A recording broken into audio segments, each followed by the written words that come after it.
नमस्कार मंडळी, मी तुमचा लाडका मित्र वरद विजय चव्हाण आणि मी तुम्हा सर्वांचं माझ्या युट्यूब चॅनलमध्ये स्वागत करत आहे. मंडळी, आज आहे 31 डिसेंबर 2023 या वर्षाचा शेवटचा दिवस आणि म्हटलं चला मराठी सिनेमाचा एक रिपोर्ट कार्ड तुमच्यासमोर सादर करूया की टॉप 10 मराठी सिनेमे कुठले होते. आता हे टॉप 10 जे मराठी सिनेमे आहेत त्या टॉप 10 पैकी खरं तर फक्त आय थिंक 3 किंवा 4 मराठी सिनेमांनी चांगलं कलेक्शन केलेलं आहे. बाकी 5 ते 10 हे जे मराठी सिनेमे आहेत रँकिंग वाईज ते टॉप 10 मध्ये त्यांना धरावं की नाही याच्याबद्दल जरा शंकाच आहे. असो, आता ओव्हरऑल 2023 मध्ये सगळ्या मराठी सिनेमाने मिळून, म्हणजे केवढे मराठी सिनेमा येतात त्याचा अंदाज तुम्हीच लावा, या सगळ्या मराठी सिनेमाने मिळून वर्ल्ड वाईड कलेक्शन केलेलं आहे फक्त 142.9 करोडचं. मराठी नेट कलेक्शन आहे 121.31 करोड, तर मराठी ग्रॉस कलेक्शन आहे 142.9 करोड. म्हणजे एखाद्या हिंदी ऍव्हरेज सिनेमाचं हे ओव्हरऑल कलेक्शन असतं ते मराठीच्या सगळ्या सिनेमाचं मिळून आहे. बरं, मी पुन्हा एकदा सांगू इच्छितो की हे ऑफिशियल आकडे असतीलच असं नाही, कारण मराठी सिनेमाला कुठलाही ट्रेड अनालिस्ट नसतो. तरी सुद्धा इंटरनेटवरनं विविध माहिती काढून मी तुमच्यापर्यंत हे आकडे आणि हा रिपोर्ट कार्ड जो आहे तो सादर करण्याचा प्रयत्न करतोय. सर्वप्रथम बघूया सगळ्यात बॉटमला कुठला सिनेमा होता according to various sources. So 10व्या क्रमांकावर 2023 साली आलेला नाळ 2 हा सिनेमा आहे. याचे अजूनही कन्फर्म आकडे आपल्याकडे माहिती नाहीयेत, पण असं म्हटलं जातं की ओव्हरऑल या सिनेमाने, हा फ्लॉप मध्ये त्याला काउंट केलं जात आहे, 20 लाख खरे तर एवढेच या सिनेमाने कमवलेले आहेत. सो खूप निराशाजनक सिक्वल असून कामगिरी बॉक्स ऑफिसवर नाळ 2 ची झालेली आहे. आता बघूया 9व्या क्रमांकावर कुठला सिनेमा आहे. 9व्या क्रमांकावर सिनेमा आहे वैभव तत्ववादी ऋता दुर्गुळे स्टारर सर्किट.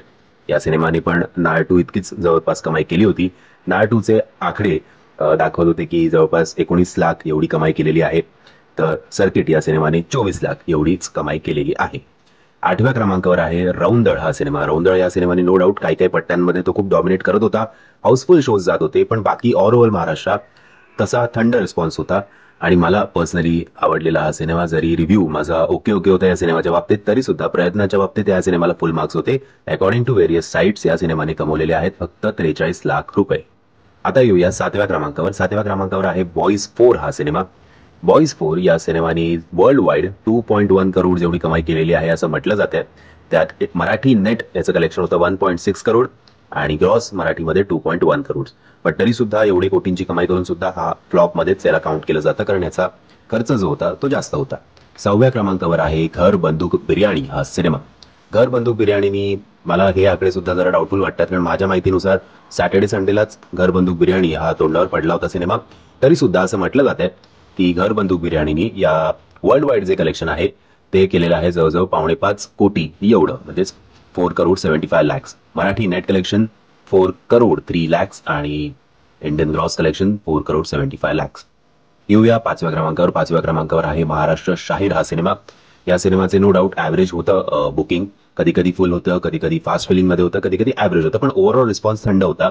तरी सुद्धा या सिनेमाने 7.6 करोड एवढी कमाई केलेली आहे. Marathi net collection 6.38 crore, Indian gross collection 7.6 crore. पण 7.6 करोडची कमाई करून सुद्धा हा सिनेमा फ्लॉप मध्येच किंवा ऍव्हरेज मध्ये कन्सिडर केला जाईल, कारण या सिनेमाचं बजेट जास्त होतं आणि ते बजेट रिकव्हर करण्यात मात्र हा सिनेमा अयशस्वी ठरला आहे. 4थ्या क्रमांकावर आहे वाळवी हा सिनेमा. वाळवी या सिनेमाने 8.5 करोड एवढं वर्ल्ड वाईड कलेक्शन केलं होतं. मराठी नेट कलेक्शन आहे 7.19 करोड, तर ग्रॉस कलेक्शन 8.5 करोड इतका, आणि हा सिनेमा हिट या कॅटेगरीमध्ये येतो. 3ऱ्या क्रमांकावर आहे झिम्मा 2 हा सिनेमा. झिम्मा 2 नी आतापर्यंत 12.6 ची कमाई केलेली आहे आणि नेट कलेक्शन आहे 10.62 एवढं, आणि अजूनही याचे काही काही ठिकाणी शोज चालू आहेत, सो याचा आकडा जो आहे तो नक्कीच वाढेल. 2ऱ्या क्रमांकावर आहे सुभेदार हा सिनेमा. सुभेदार या सिनेमाने 16.75 करोड एवढं वर्ल्ड वाईड त्याचं कलेक्शन झालं होतं. इंडियन नेट कलेक्शन 14.12 आहे. ओव्हरऑल अपेक्षा जास्त होती, बट ठीक आहे, आता कलेक्शन जरा कमी झालंय असं म्हणायला काही हरकत नाही. आणि पहिल्या क्रमांकावर कुठला सिनेमा येईल तर तुम्हाला माहितीच असेल, बाई पण भारी देवा हा या वर्षीचा पहिल्या नंबरवर सिनेमा आहे. 90.5 करोड एवढी या सिनेमाने कमाई केलेली आहे. इंडियन नेट कलेक्शनवर आहे 76.28. सो ऑल टाइम ब्लॉकबस्टर याला घोषित केलं गेलंय. तसा डिसअपॉइंटिंग आहे नो डाऊट हा रिपोर्ट कार्ड, माझ्या शाळेतल्या रिपोर्ट कार्ड सारखाच. पण आशा करूया 2024 साल तरी मराठी सिनेमांना चांगलं मिळू दे. आणि मला तरी असं वाटतं प्रत्येक मराठी निर्मात्यांनी आणि डिरेक्टर्सनी मराठी प्रेक्षकांवर बेल फाडण्यापेक्षा आपण कुठल्या प्रकारचे सिनेमे करतोय, मराठी प्रेक्षकांना काय बघायचंय याचा जरा विचार करायला हवा. म्हणजे हे रिपोर्ट कार्ड बघून तुमचं काय मत आहे कमेंटच्या माध्यमातून कळवा. आणि जर तुम्हाला हा व्हिडिओ आवडला असेल तर प्लीज या व्हिडिओला लाईक, शेअर आणि चॅनलला सबस्क्राईब करायला विसरू नका. जय हिंद, जय महाराष्ट्र.